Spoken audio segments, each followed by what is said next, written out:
Who's next? Well, Tommy, our next guest is Sinead O'Connor!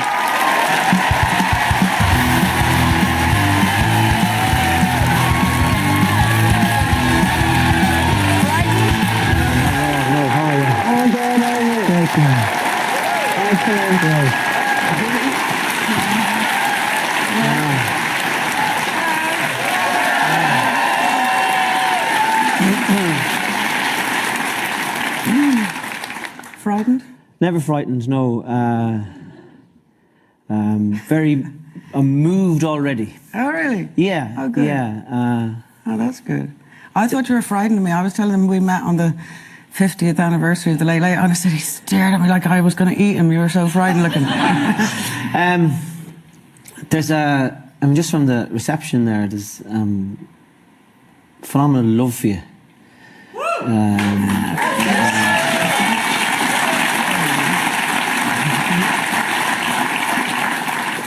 It's a strange one, isn't it? Because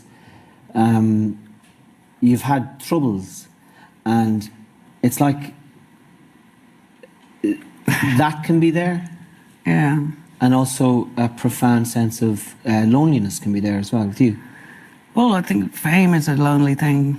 I understood the phrase loneliness is a crowded room. Yeah. I didn't understand that until I got really famous, do you know? So definitely I think being famous can make you lonesome. But I think, to be fair, some people are a bit inclined to isolate anyway. I don't necessarily feel lonesome. I think perhaps I did when I was younger. I don't so much now, but you can be inclined to maybe isolate a bit when you're a bit well known as well, do you know what I mean? Because it's a pain in the arse going for butter, do you know what I mean? Yeah, yeah. Would you have somebody you can send for butter? Like? No, no. I just go myself. No, I guess I used to be a bit lonesome, but I don't really feel that way anymore. You know the way that Bob Dylan says, I was so much older then, I'm younger than that now. Yeah. Do you know what I mean? So, but yeah, it could be lonesome not being well, That could be lonesome. That's, I don't know what the proper word for it is, time, that illness, those moments they're public. Yeah, but that's okay, I think, and that's probably why there is love also, because we're all going through these things. There's nothing that I went through that's particularly any different as such to a whole lot of other people, what they went through, do you know what I mean? So I think that's why there's love also, because, one has been brave about one's suffering, Can I ask you then, is there a desire to be seen to be suffering in public? No, not at all. Certainly not. I don't suffer any longer, thanks be to God. So that's all in the past. At the time, the desire I had was to stay alive. And that was why I was figuring by any means necessary. Do you know what I mean? And for me, it was loneliness. There was a lot of loneliness involved in publicly reaching out. Yeah. But it was also a lot of desperation. I was dying. I really was. Do you know what I mean? So I was grasping at anything that might keep me alive. Do you know what I'm saying? Dying of? Of the conditions that I was suffering from, I was going to end up dead if I didn't reach out and I didn't grab for life. Do you know what I mean? So that, to me, that's what it was. I was very lonesome, as a lot of people with conditions can be, because even within your own circle, you can be a bit like one woman wrote a poem describing mental illness. It says she felt as if she was blending into the plasterwork of her family home. Do you know what I mean? That nobody could see her, nobody could... And it could be a bit like that. So I was a bit lonesome, but I was really seriously in danger of dying. So that's why I was reaching out and doing anything I possibly could to stay alive. Do you know what I mean? But that just, when you said that thing of sometimes people... with mental illness feel as if they're blending into the plasterwork. Into plasterwork, but there's also an acute sense. I mean, that suggests anonymity. Yeah. But I think that what strikes me about your story, that part of your story, is acute pain. Oh, yeah. It's not just anonymity. Well, that's what I was just going to say. You know, the assumption is that people who are suicidal are mentally ill. That's not necessarily the case at all. It's a complete misnomer, for want of a better word. You know, perhaps 50% of people have suicidal ideation as a symptom of an illness. The other 50% are suicidal because something really shit is going on in their lives that's making them feel that way. That was the case for me. There was shit going on in my life that drove me a bit mental. Do you know what I'm saying? In the midst of which I had a radical hysterectomy, which would drive anyone mental. Do you know what I'm saying? I can laugh about that now, but at the time it was terrible. I don't enjoy suffering, and it's not that I'm one of these artists that feels like I don't get creative unless I'm suffering. In fact, quite the opposite. Yeah. And it's over, thanks be to God. And the great thing about going mental is you get sane again. You know, so you know what I mean. So it's over, and it's a bit like The Madness of King George. Have you ever seen that movie? Yes. He gets rid of everybody who remembers. Yeah. Because he's back to being the king again, and there's a certain logic in that. You know, there's no point looking back or looking behind. When you get well, you just keep looking forward. Do you know what I'm saying? But if I hadn't done the reaching out that I did do, I wouldn't be sitting here talking to you now. I really wouldn't. Do you know? So, you know. Do you have lots of friends? Do I have lots of friends? I don't. No, I don't. How's that? I don't mean what is the experience of that like. I mean, how did that happen? How did it happen? I suppose because I was a bit lonely. I am also agoraphobic, which nobody knows about. I never discussed that. So I suffer from agoraphobia quite badly. Which is a fear of open spaces, you know. So I don't go out very much. Because I had gone through hard times, which are now over, I isolated myself as well. Do you know what I mean? I didn't really nurture friendships. And then I found, I don't know if you find this, but I found that people would want to, and that still happens, that people want to be friends with me for the wrong reasons. Do you know, they want something, or they, do you know what I mean? They're not, you know, it would be rare for me to experience somebody who wants to be friends with me just because they like me. There's usually a job in it or something else in it, or do you know what I'm saying? And then I've also become very untrusting of people, do you know what I mean? So yeah. I got kind of cynical. So yeah, I'm not really great at making friends. I'm friends with my band and I'm friends with musicians and this, that and the other, but I'm lacking in the friends department. In kind of a day-to-day, yeah, no, I'd be lacking around the house in that department. Yeah, I would definitely like to brush up on it, you know. Will you talk to me about there's a few things I'm curious about. I'm glad you're not as frightened as I thought you'd be. I thought you'd be fucking terrified. I was telling them, no, I'm so terrified. But after the late, you were really looking at me like a lion was going to eat you. Well, I suppose, Sinead, like, in a way, it's bizarre for me to find myself talking to you. Right. Because when I was young and growing up in Ireland, you were an icon, a powerful, flamboyant, creative star, and I don't mean that in the celebrity sense. I mean something that's shining in the sky. So sometimes when you're face to face with someone, a part of you is going, "Fuck off." Oh, well, I thought it was more like "fuck off," "fuck right off." Don't fucking talk to me. It's kind of like that. Is that Sinead O'Connor? Yeah. I was wearing a priest shirt. Yeah. I might have had something to do. Talk to me about Islam. Yeah. And what happened, or how, or what? What do you do? What do I do? What do the Islams do? Well, Islam, let me see, how do I talk about it? The word Islam, it basically means slave. Muslim/Islam is a word that means slave. It would describe a person who would consider themselves, if you like, a slave to God. A Muslim is a person who simply believes that nothing in this world should be worshipped but God. And that's how I feel, I guess. I've always been interested in theology since I was a kid. Yeah. Because we all grew up in this theocracy, and I wanted to know what was this book that they're using to oppress my granny with, you know? How come my granny, my granddad can't have a kiss without feeling guilty, you know? Mm-hmm. So I started reading the scriptures when I was very, very young, and then I started studying all different religions.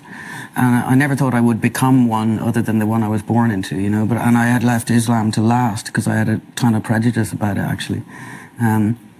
But as soon as I started reading the Quran, or started listening to it rather, I just felt like I was home. You know?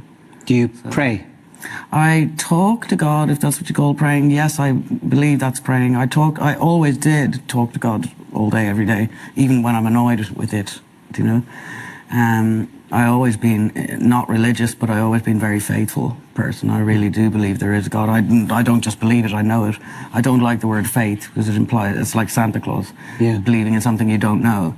But I've always known there's a God, and I've always talked to God since I was that age. So that hasn't become, that's no different because I became Muslim. I don't talk any more or any less to God than I would have beforehand.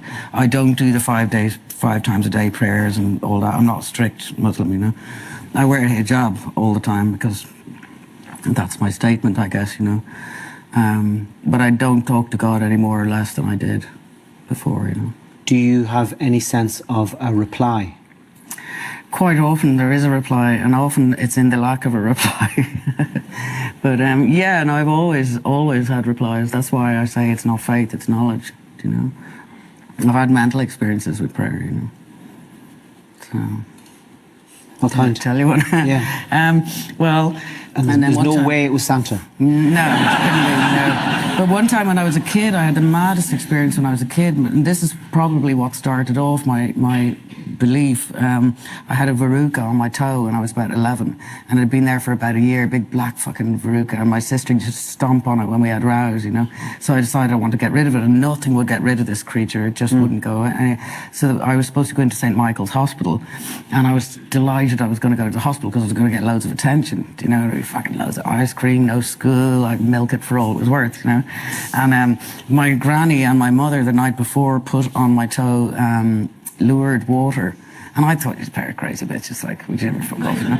But in the morning it was gone, completely and utterly gone. I was raging because I wanted all the attention, do you know what I mean? But, you know, it was completely and utterly gone, so I had a weird little miracle. I know as well, when people talk about prayer and stuff that happens, it always, when it comes out of your mouth and you've said it, it never sounds as dramatic as the event itself. So talking about prayer isn't about trying to convince other people that it was an amazing thing, because it is. No, it's very mundane. Like that miracle, I had a miracle. That's a fucking miracle, but it's a verruca miracle. It's the most mundane and boring miracles, but it was a miracle. That's a bloody miracle. Yeah. I was listening to one of the early albums recently, and I think it's The Lion and the Cobra, and I was. How old were you when you wrote that? 20. Well, I wrote a lot of the songs when I was 16, 17, but it came out when I was 20. Do you sometimes... Could that songwriting... I mean, it must have been like being possessed by fire. It's unbelievably fantastic. And I sometimes... Do you... What do you feel about that time of writing? Are you connected to that? Yeah, very much so.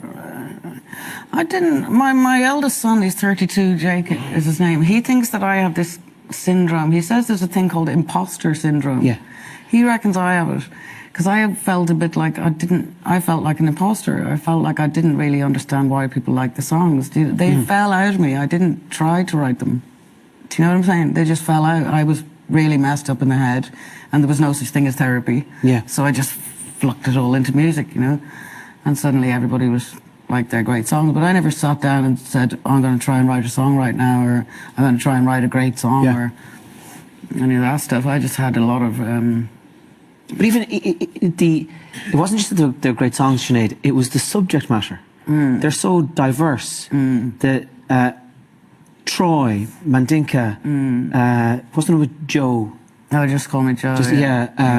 Is the one that has Have Another Drink Before the Wars. Yeah. They're just remarkably diverse subject matter. It's not like, oh, that's good. My heart is broken, here I am, I have no shoes. It's like, you know, it's... Yeah. Is that a good song? No, it depends on what you want to rhyme with it. Do you still write? I do. Now, I haven't written for a couple of years. I just started writing again recently. I didn't really write for...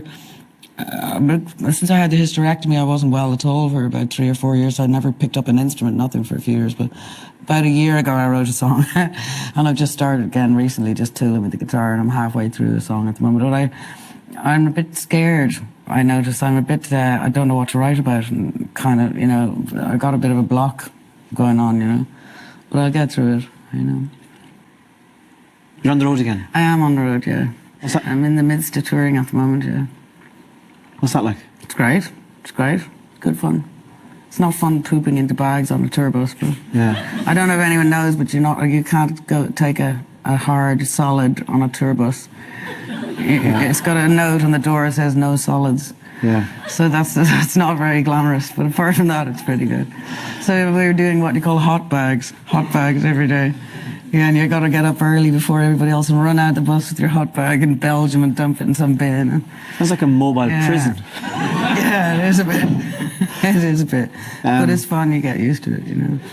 It's rock and roll. It doesn't matter if you're the Queen of England, Barbara Streisand, Mariah Carey, you're not taking a shit on a tour bus.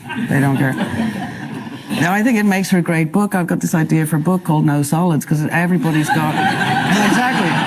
No, but it would be really funny if you got like Mariah Carey's funny story about trying to take a shit on tour. Everybody's got fucking mental stories about trying to take shits or trying not to take shits on tour, you know.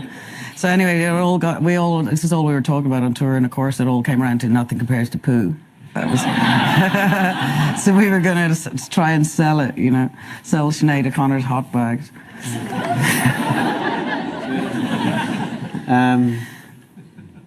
Would you have a song in your pocket, as they say? Well, they did ask me that. Now, the only song that I know that I can sing a cappella is the most miserable of fucking songs, which I don't think we should sing, because it's called I'm Stretched on Your Grave, and it's really miserable. But, yeah, exactly. I know one funny song, which I only know 2 verses of, which is, there is a doggy shit on my foot sole. Do you know this song? No. And it smells like a doggy's ass, and that is not the smell of Elizabeth Arden. It is sitting on my foot sole, and it smells like a doggy's ass. And that is not the smell of Elizabeth Arden. That's it. Wow, that's all I can think of. that's in radical contrast to the Late Late Show song. Radical. Exactly. And you see, the only song I know that I could do a cappella is too fucking miserable. That's fine. That's okay. When can we see you live in Ireland? June and July, I've got some shows in Ireland. I know I've got the Ivy Gardens, which I think is July, but I'm not quite sure. And then there's Belfast, the Botanic Gardens. There's a couple of other Irish shows around June, July. Thanks for coming on and doing the show. And thank you. Cool. All right, ladies and gentlemen, Sinead O'Connor.